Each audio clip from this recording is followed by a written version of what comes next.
Greetings, YouTubers. It's me, Wayman29, and I thought I would come on to reply to Goat in his video, Jesus, Freak, and the Ultimate Free Will Paradox. Goat, awesome layout of the free will paradox.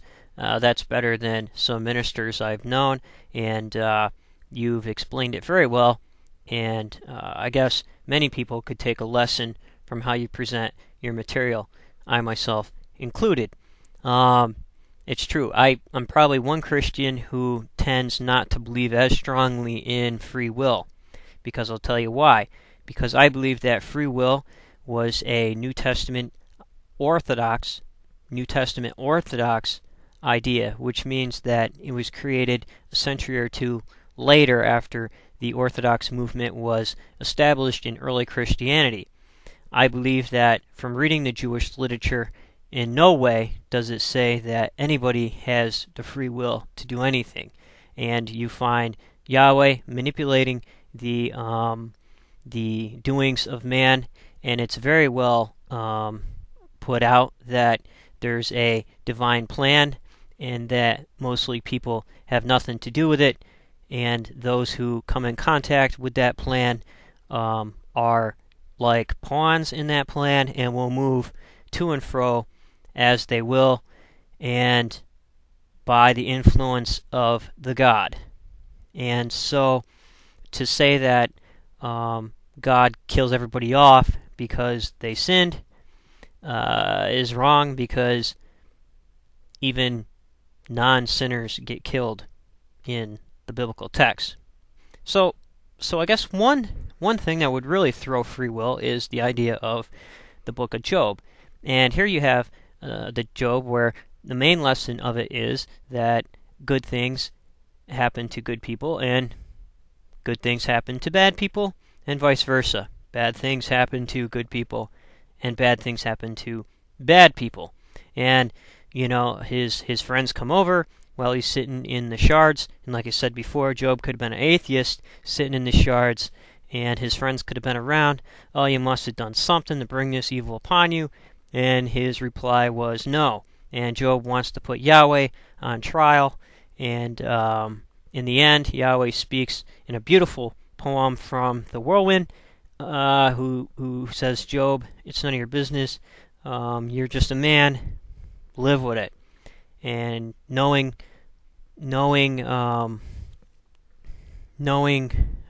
higher things is a priority of the gods. And in the Old Testament, Yahweh has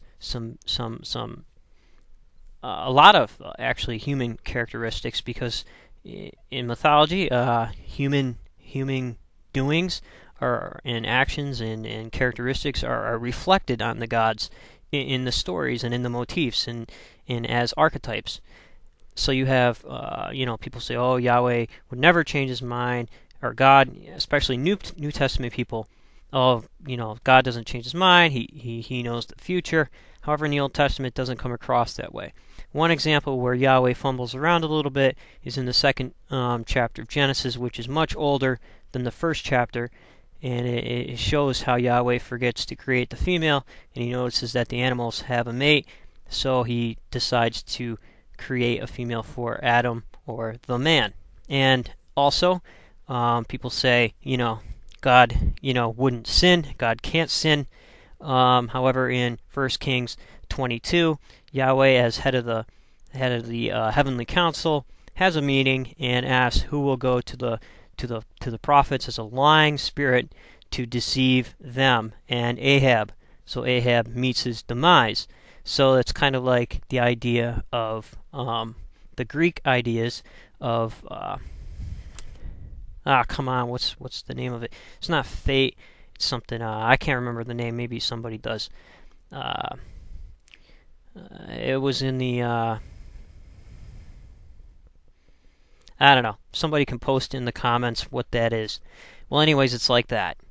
And but what I'm getting at is here, even Yahweh comes down and holds conversations. You have the idea where Christians say, oh, God doesn't, no man has seen God, blah, blah, blah. However, Here you have Abraham talking face to face with Yahweh over the city of Sodom and Gomorrah. And this is a beautiful text because Yahweh meets up with Abraham and he's just strolling through, and in passing he mentions what he's going to do, and Abraham starts this bidding war.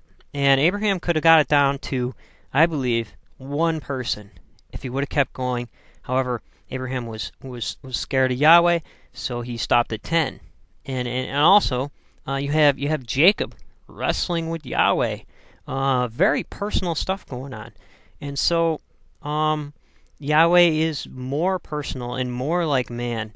And he's not far removed as the New Testament Orthodox would have those kinds of ideas. And so we're stuck in those ideas, and we're stuck in that theology, and we try to...